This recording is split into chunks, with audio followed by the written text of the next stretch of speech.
Nós temos a primeira parte disponível no aplicativo do MGM, ela foi ministrada no dia 16 de fevereiro. E na primeira parte nós falamos sobre isso, que dificilmente você vai se entregar emocionalmente a alguma coisa que não faça sentido no seu pensamento. Se isso daqui não fizer sentido para você, no seu pensamento, dificilmente você vai se entregar ao culto, à celebração. Se as músicas não fizerem sentido, dificilmente a gente vai cantar com disposição, com alegria e assim por diante. E muitas vezes parece que está difícil relacionar aquilo que a gente acredita com aquilo que a gente vive. Parece que as coisas não combinam. E aí nós chegamos num ponto em que dizemos que nós precisamos abandonar o papel de vítima, assumir um protagonismo na nossa história. Senão a gente vai se tornar como se fôssemos preguiçosos morais, enganando a nós mesmos em relação às motivações dos nossos próprios atos. E a gente precisa admitir as nossas limitações, reconhecer nossas possibilidades e assumir, uma palavra que eu amo, intencionalmente, o nosso processo de crescimento, nosso processo de amadurecimento, o nosso processo de santificação, que todos nós, sem exceção, precisamos. Começamos a crescer espiritual e emocionalmente quando a gente deixa de responsabilizar os outros por quem nós somos. A palavra dele é muito difícil de entender, por isso que eu não cresço. Não, aquele pregador grita demais e aí eu não fico incomodado. Não, o outro fala baixo demais. Ah, o Ícaro canta de um jeito, gosto do jeito que o Lucas canta. Não, mas do jeito que o Lucas canta é de tal jeito, eu gosto é do outro. Ah, gostava era do outro que tinha.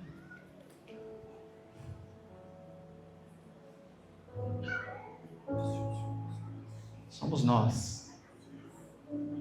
Somos nós. Sou eu que não presto atenção na música. Sou eu que não me levanto para bater palma, para cantar. Sou eu que não desligo o celular e não paro para ouvir a palavra. Sou eu que levanto o tempo todo para tomar água, como se eu não pudesse carregar uma garrafinha para um canto. A culpa é nossa. E nós precisamos assumir o protagonismo do nosso crescimento. Deus já fez. Deus já enviou a Jesus. Cristo já morreu e melhor, ressuscitou. A obra já foi feita. Lembra que eu falei que eu não sou fã disso? Mas tem coisa que a gente tem que tomar posse. Parece que a gente não tomou posse. Parece que a gente não aceitou que Jesus já ressuscitou. E a gente precisa ver Jesus morrer de novo para fazer sentido. Como aquele povo dos evangelhos. Nos dê um sinal. Mas espera aí, eu já dei um sinal. Tantas e tantas vezes eu me pego brigando com o Senhor fala comigo. Eu já falei. Fala comigo, Senhor. Aonde que você quer? Em qual das páginas? Eu já falei. Tantas e tantas formas, de tantas e tantas maneiras, inclusive pelo Filho.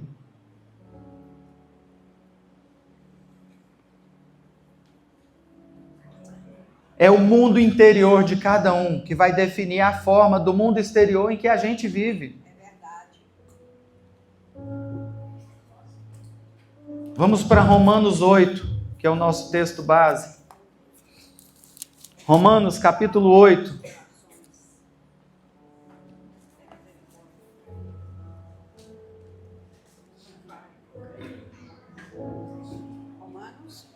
Romanos capítulo 8. Versículo 31 em diante. E uma ressalva, a despeito do tom de voz, essa é uma palavra de conforto, irmãos, para os nossos corações. Uma briga ferrenha com o Espírito, uma briga ferrenha com o inimigo das nossas almas, nos acusando, dizendo que não está bom, dizendo que não fez, dizendo que não somos. O Senhor quer trazer conforto para os nossos corações. Mas ao trazer conforto não quer dizer que Ele não vá pôr o dedo na ferida. A turma da saúde aí sabe que para curar uma ferida, muitas vezes tem que aplicar uma anestesia lá dentro, né? Para dar um ponto assim. Às vezes, para tirar uma infecção, tem que apertar. As partes que estão doentes, muitas vezes precisa passar um bisturi. Tem procedimento que não dá para fazer com anestesia. Né? Quem está disposto? Eu falo muito isso na célula. Quem está disposto, ainda que seja desconfortável, se colocar numa posição de melhora? Quem está disposto a sofrer para melhorar, a sentir dor para ser curado, a ter que expor um pecado para ver se ele sai de uma vez por todas? A Bíblia nos orienta, né? Confessai os pecados uns aos outros, para que sejais curados. Então esconder, meu irmão, não adianta, porque a Bíblia também diz que não há nada que seja oculto, que não será revelado. Davi falou: enquanto calei os meus pecados, os meus ossos se envelheceram dentro de mim. Uma dor dia e noite pelos constantes dores, o Senhor querendo sarar. Então põe para fora, meu irmão. O texto diz assim: que diremos então à vista destas coisas? Se Deus é por nós, quem será contra nós? Aquele que não poupou o seu próprio filho, mas por todos nós o entregou, será que não nos dará graciosamente com ele todas as coisas? Quem tentará acusação contra os eleitos de Deus? É Deus quem os justifica, quem os condenará? É Cristo Jesus quem morreu, ou melhor, quem ressuscitou, o qual está à direita de Deus e também intercede por nós. Quem nos separará do amor de Cristo? Será a tribulação ou a angústia? Ou a perseguição? Ou a fome? Ou a nudez? Ou o perigo? Ou a espada?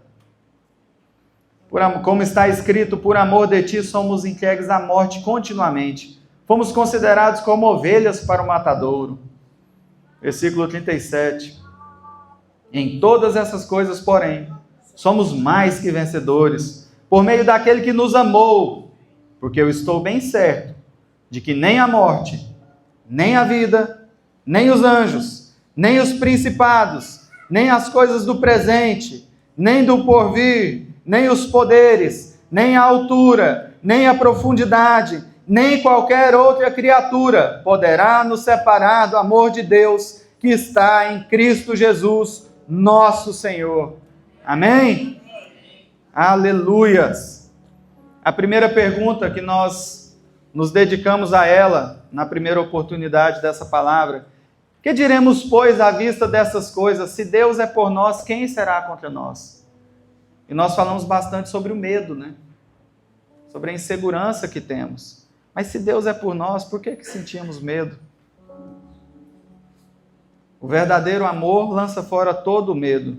E hoje nós vamos falar sobre as demais perguntas e as demais afirmações que Paulo nos orienta para que tenhamos firme. Esses devem ser os paradigmas da nossa mente. Esses devem ser as convicções para a gente responder nos momentos de dificuldade. Primeiro ponto, então, para quem gosta de anotar: ansiedade. Mal do século, né, pastor? Ansiedade, problemas de aceitação. Versículo 32. Aquele que não poupou o seu próprio filho, antes por nós o entregou, porventura não nos dará graciosamente com ele todas as coisas?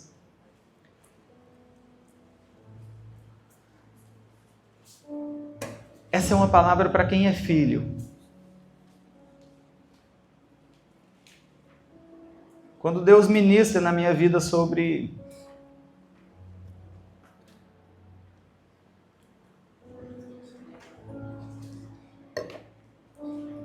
sobre paternidade e filiação. Não é segredo para ninguém que esse é um tema muito caro para a nossa casa.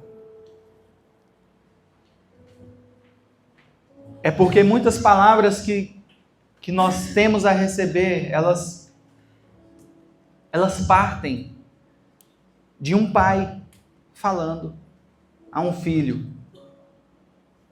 E se por acaso não há um entendimento ou a aceitação da nossa posição de filho, nós não nos relacionaremos com Deus como nosso pai. E, portanto, nós não acreditaremos que Ele nos dará graciosamente todas as coisas. Eu costumo dizer que filho que é filho pede. Quem é pai e mãe aí sabe. Filho que é filho pede. E como pede? Ainda que não ganhe, mas pede. Quem sabe que é filho, sabe que pode pedir.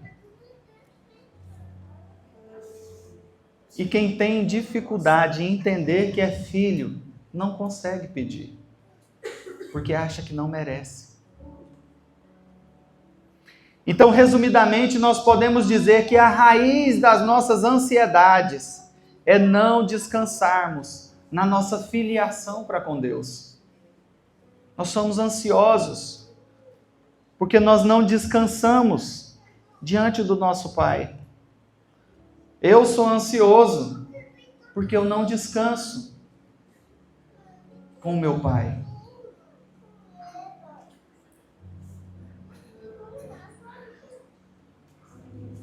E ao invés de descansar no Senhor, a gente fica esperando que outras pessoas vão dizer quem nós somos, o quanto valemos, o que podemos ou não fazer, esperando um elogio de alguém. Eu só faço se me elogiar, eu só respondo se me elogiar, eu só produzo se eu for bem pago, eu só produzo se eu ganhar um tapinha nas costas, eu só vou para um ministério se for do palanque aqui para frente, se for uma coisa de bastidor não faço.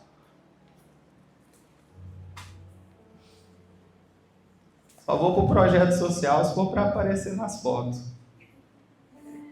Para carregar as caixas e pedir patrocínio, não vou não. Ninguém vê. Montar o tatame, Deus me livre. Porque aí alguém vai falar o quanto que eu valho, o que eu sou, o que eu posso fazer. E aí a nossa consciência de valor passa a depender do outro e não daquilo que Deus fala. Nós permanecemos infantis na fé. A criancinha pequena precisa.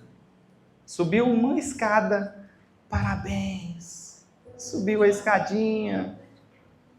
Foi a primeira vez no banheiro. Bebeu água a primeira vez no copo. Parabéns. As crianças estão lá na salinha, ouvindo a palavra da maneira delas. Nós não. Aqui o negócio pega. E lá fora pega mais ainda. Nós não podemos ser infantis na fé. Deus está aguardando um povo curado, redimido, que tem consciência daquilo que Ele já falou, e não que esteja esperando um outro sinal, ou uma nuvem se abrir, algo espetacular acontecer, como eu gosto de falar, uma pirotecnia espiritual. Dá para ter emoção. É fácil.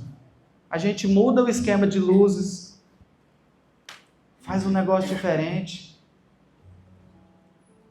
Dá para fazer pela emoção. Mas e quando for lá fora?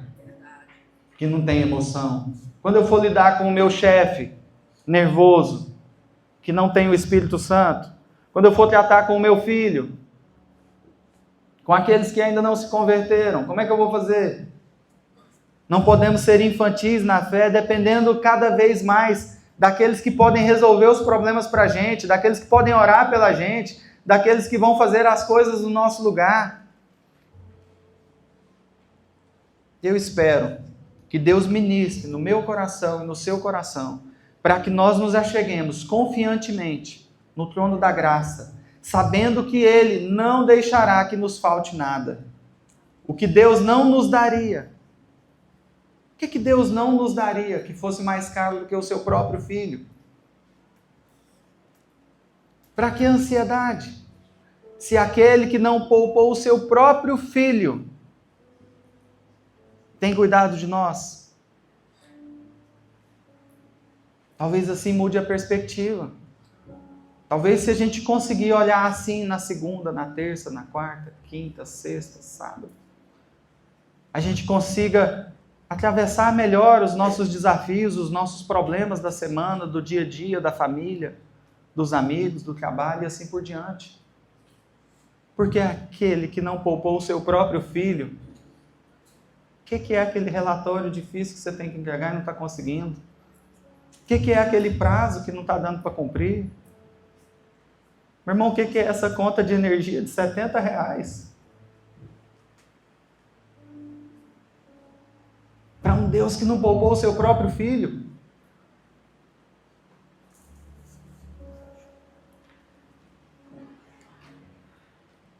Parece que além da ansiedade e das dificuldades que passamos, vem sobre nós uma culpa tremenda.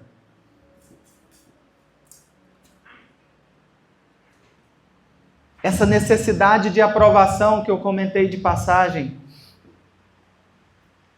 E aí o versículo 33 e 34. Paulo vem nos lembrar de algumas coisas. E aí ele diz: quem intentará acusação contra os eleitos de Deus? É Deus quem os justifica.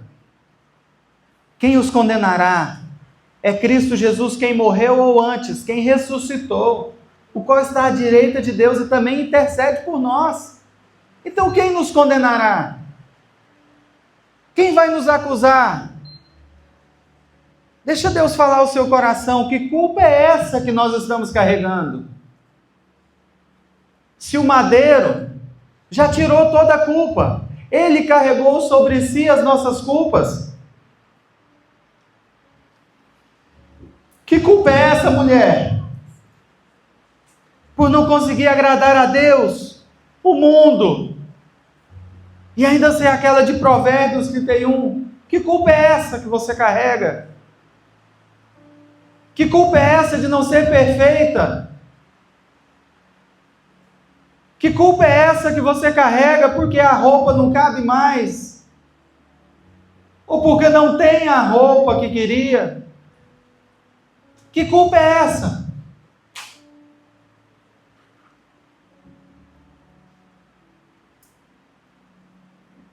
Que culpa que é essa, homem?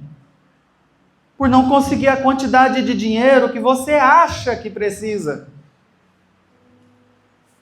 Por não ser forte o suficiente.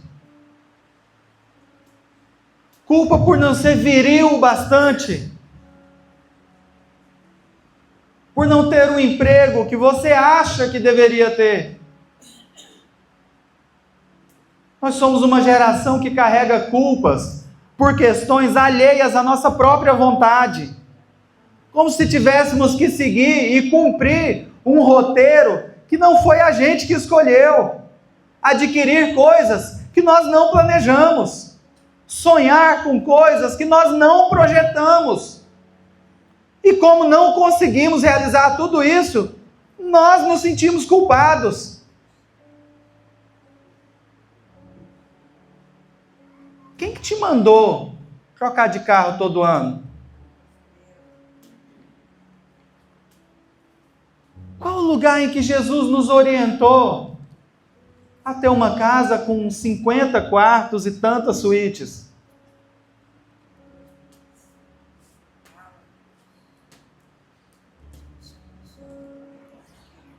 Mulheres que sofrem com uma crise de centopeia, que tem que ter não sei quantos mil sapatos diferentes, uma para cada ocasião.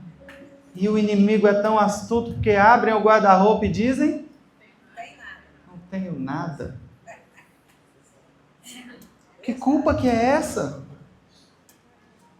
Estamos sendo acusados por coisas que nós não sonhamos. Estamos sendo condenados por sonhos que a gente não realiza, mas que nós nem sonhamos. estão jogando isso em cima de nós e nos mandando engolir.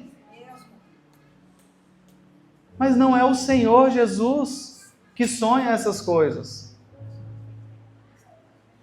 É o mundo que tem sonhado essas coisas e corrido atrás do vento para conquistar essas coisas.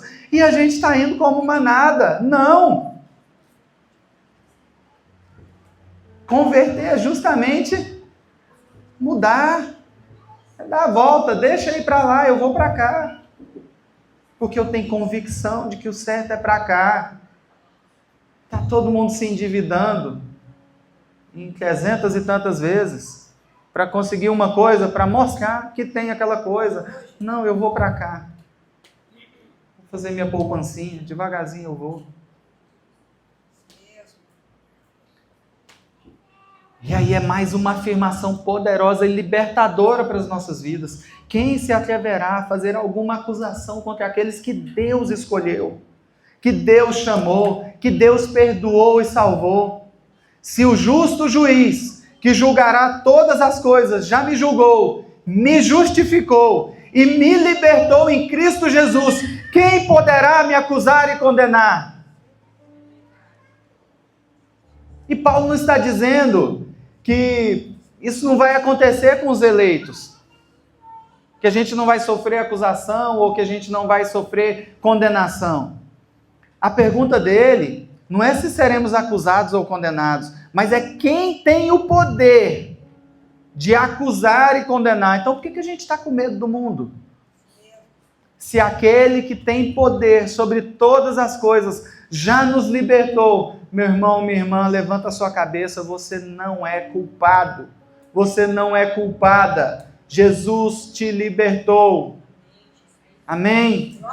A obra de Cristo é perfeita e completa. Não há acusação contra nós, ainda que sejamos imperfeitos nessa terra, mas não há ninguém, não há poder, não há autoridade que possa nos acusar. Se Cristo, o perfeito, já morreu em nosso favor, e o melhor de tudo, já ressuscitou, vencendo a morte e o pecado por nós, para nos libertar. A palavra final sobre quem nós somos, ela é sempre de Deus. A nossa identidade, a nossa honra foram dadas e sustentadas por Ele. Já fomos julgados e reconciliados com Deus mediante a fé em Cristo. Quantos confessaram a sua fé em Jesus? Quantos confessaram a sua fé em Jesus? Isso é suficiente. Porque eu sei em quem tenho crido e estou certo que é poderoso para guardar o meu depósito. 2 Timóteo. Tudo que Paulo tinha de mais precioso estava guardado nas mãos de Deus. Assim como ele, nós podemos descansar, sabendo que a nossa identidade está guardada e protegida em Cristo. A liberdade que temos quando não vivemos mais sob o peso de acusação, sob julgamentos, sob cobranças, é indestrutível. É firme. Não há acusação que possa nos alcançar. Versículo 34 e 36, eu parto para o terceiro ponto. Versículos 34 e 36 a 36 diz: quem nos separará do amor de Cristo? Será tribulação, angústia ou perseguição, fome, nudez, perigo ou espada? Como está escrito, por amor de ti somos entregues à morte. O dia todo fomos considerados como ovelhas para o matadouro. Quem nos separará do amor de Cristo? Se nós dermos um passo atrás sobre essa questão, a pergunta que fica em primeiro lugar é: o que é amor? O que é amor? Que experiência é essa que parece ser tão distante de muitos, a ponto de nós não sabermos exatamente como conceituar o amor? E muitas vezes confundimos com uma paixão romântica, narrada nos filmes e nas músicas. A falta de amor, o abandono, tem gerado uma multidão de pessoas, inclusive cristãos sinceros, que não conseguem se relacionar saudavelmente, porque tem uma carência interna insaciável. E para não lidar com isso, a gente vê pelo menos 2 caminhos que o autor trabalha nesse livro um pouco mais detalhadamente do que eu vou citar. Que é uma busca por um sucesso, uma busca por competência, um tanto de perfeccionismo, porque se eu fizer, se eu for competente, se eu executar de maneira perfeita, eu vou ser admirado, e aí eu não vou sofrer críticas. Se eu fizer de maneira perfeita, se eu for aquele melhor funcionário, se eu for aquele que faz todas as coisas, que resolve tudo, as pessoas vão me querer por perto e eu não vou ser abandonado.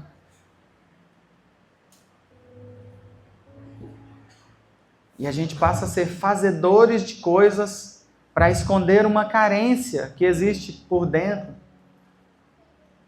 que a gente não quer deixar que as pessoas vejam. O medo de ser abandonado novamente nos faz trabalhar igual cavalos, igual escravos, para que o outro não me deixe. E aí eu passo a fazer aquilo que eu posso e o que eu não posso. O que eu devia e o que eu não devia. Para quê? Para que o outro não solte a minha mão. Não me deixe sozinho.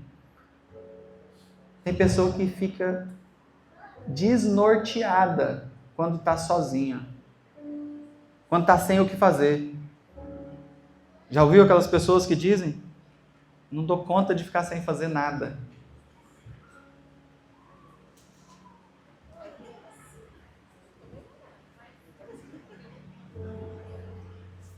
Às vezes, o nada é um bom lugar para a gente se encontrar conosco.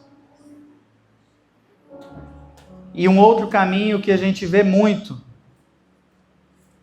para esconder essa carência, esconder os traumas do abandono, é a rebeldia, os vícios. E um que a gente vê muito nos nossos dias atuais, que é o isolamento. Pessoas que se isolam para não serem acessadas, para não terem os seus corações descobertos, para que a pessoa não possa vê-la de perto.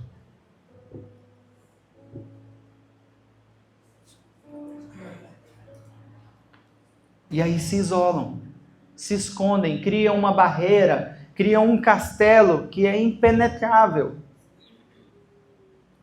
E a gente bate na porta: deixa eu entrar. Deixa eu entrar. E aí você tenta 1, 2. Cada vez mais aquela porta está fechada. Por que não se abre a porta? Medo. Porque quando a gente abrir a porta do nosso coração, as nossas dores, as nossas crises pelo abandono, as nossas carências vão aparecer. Elas saltam. Então eu me isolo, eu não deixo ninguém chegar perto. O pastor falou amém aqui, eu já estou lá no portãozinho, não deixo ninguém nem me dar oi. Eu não quero relacionar. Célula quinta-feira, grupo pequeno, onde não dá para esconder. Não vou não. Família, Deus me livre. Almoço de família, todo mundo junto, um olhando para a cara do outro na mesa, sem opção. É tempo de abrir os corações. Muitos cristãos seguem pela vida sentindo-se solitários e carentes, ora negando as suas carências e ora assumindo-as.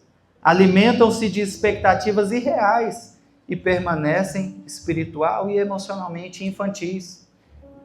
São consumidores de atenção e de afetos. Para ser bom, um culto precisa provocar alguma sensação nova. A cada semana o culto tem que me provocar de uma maneira diferente. Aí é um culto bom. Celebração boa é aquela que me faz chorar. Relacionamentos duram enquanto sentem que o que ganham é mais do que lhes é exigido. Deus precisa tratar essas pessoas como crianças mimadas, atendendo a caprichos, fazendo-se sentirem especiais. A experiência de oração é caracterizada por pedidos de uma vida melhor, mais confortável, mais bem-sucedida. Para eles, o amor de Deus não é uma questão de fé, mas de sentimento. O sentimento vem primeiro, depois uma fé vaga e subjetiva. Cultivam uma fé no sentimento e não em Deus. Muitas vezes a nossa fé está sendo direcionada para o lugar errado. Muitas vezes nós direcionamos a nossa fé no pensamento positivo, a nossa fé no sentimento que temos quando uma batida da música nos eleva. E ali a gente direciona a fé e não no dono de todas as coisas, na pessoa de Deus, na pessoa de Cristo. A direção da nossa fé não são coisas, não são eventos, não são estruturas. A direção da nossa fé é para a pessoa de Cristo. É tempo de darmos um basta nas carências infantis e confiantemente dizermos: quem nos separará do amor de Cristo? E nós sabemos que não há nada que pode nos separar dele. Amém? Gostaria de compartilhar um trecho desse livro. O autor vai dizer o seguinte: o crescimento espiritual e emocional envolve uma dinâmica rica, em que a partir do encontro com Cristo e da união com Ele, entramos num processo no qual a velha humanidade, aquela formada pela desobediência de Deus e pelo engano dos nossos pensamentos, dá lugar a uma nova humanidade gerada por Deus em Cristo e a uma nova mentalidade redimida pela graça. Nesse processo nós somos transformados. Tanto a mente como o coração são envolvidos num novo modo de perceber e discernir o que nos cerca. Por isso que Paulo falou aos Efésios, no sentido de que, quanto ao trato passado, vos despojeis do velho homem, que se corrompe segundo as concupiscências do engano, e vos renoveis no espírito do vosso entendimento, e vos revistais do novo homem, criado segundo Deus, em justiça e retidão, procedentes da verdade. O que corrompe o homem é o fascínio pelo engano e pelas ilusões. O que tem nos corrompido é olhar para fora e achar que tudo aquilo é bonito. É ver coisas que são chamadas de alegria e dizermos que nós não somos alegres aqui, que a gente seria alegre lá. É o fascínio pelo engano. A resposta cristã ao poder de sedução da mentira é a renovação da mente pela verdade do Evangelho. A resposta cristã ao poder de sedução da mentira é a renovação da mente pela verdade do Evangelho. E aí, meus irmãos e minhas irmãs, não há fórmula. Porque chega uma hora, como eu gosto de falar, que o Evangelho é algo sobrenatural. Então nós temos um exercício de disciplina. Eu preciso me colocar num ambiente que seja favorável à ação espiritual. Eu posso fazer e criar esses momentos. Eu posso, pela minha disciplina, tirar o meu tempo de oração, ir lá e me ajoelhar, e falar, e ler a Bíblia e etc. Isso é o que a gente consegue fazer. Mas chega uma hora que o sobrenatural vem. E vem no tempo dele, não no meu. E vem da forma dele. A nossa resposta é renovar a nossa mente pelo Evangelho. Então, como que a gente faz isso? A gente cria todos os ambientes aqui, nas células, nas vigílias, no nosso dia a dia, nos devocionais diários, nos pedidos de oração aos irmãos, às irmãs, na comunhão. E o sobrenatural Deus faz. Porque a renovação de uma mente, meus irmãos, ela é uma obra sobrenatural. Não há texto, não há livro, não há ordenança, não há palavra que possa dizer a uma pessoa e ela seja renovada. É Deus quem renova as nossas mentes. Todos que estamos aqui fomos renovados, sabemos da nossa experiência de renovação espiritual, ao ponto de não nos reconhecermos os pensamentos e ver e tomar consciência de que aquele pensamento na verdade não era nosso, mas era Deus.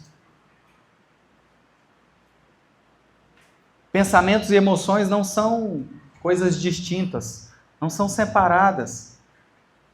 Nossas emoções revelam os nossos pensamentos. E os nossos pensamentos moldam as nossas emoções.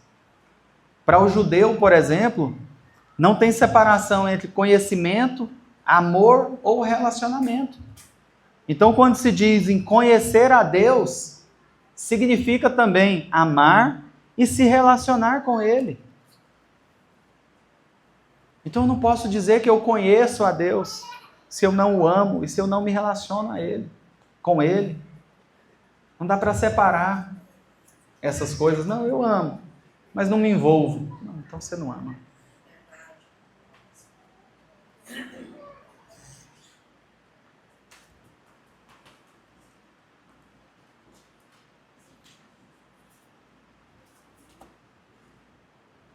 Pensamentos transformados produzem emoções e sentimentos redimidos. Muitos cristãos sofrem com sentimentos de baixa autoestima, inadequação, rejeição, culpa, abandono, carência, medo, ansiedade, aceitação e tantos outros sentimentos. São sentimentos que decorrem do modo como olhamos a realidade à nossa volta e a interpretamos, a julgamos e reagimos a partir dela. Pode ser o passado, com as lembranças que temos dele. Pode ser o presente, com todas as circunstâncias que nos envolvem, e cada vez o nosso presente se torna mais complexo, mais difícil de ser administrado.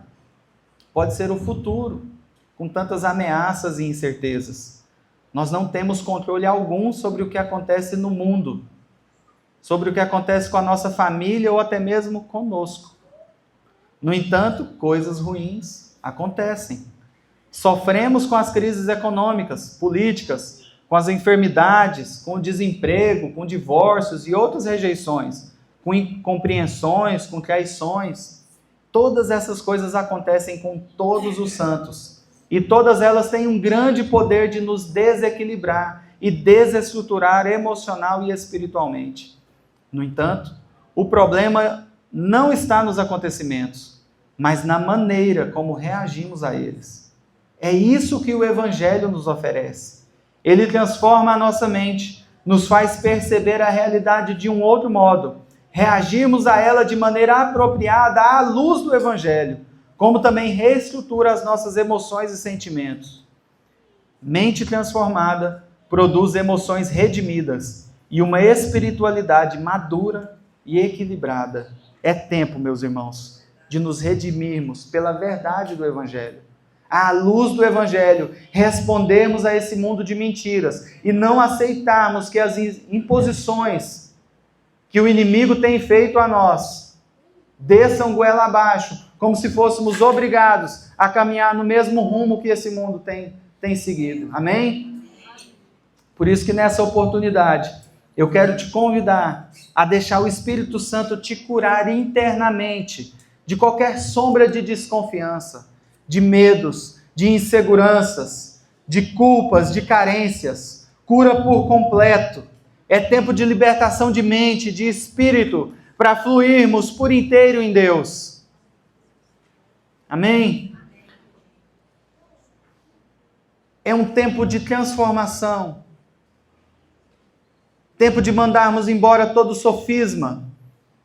Tempo de nos levantarmos e percebermos a guerra espiritual que tem sido travada à nossa volta e nos levantarmos como filhos e filhas de Deus, levantarmos as nossas mãos santas, dizer ao Senhor: Senhor, não olha para mim, mas vê o teu Filho, moído o sangue de Cristo, que é poderoso para derrubar todo o pecado, para perdoar tudo, para curar todas as coisas. Sara, Senhor, a minha casa,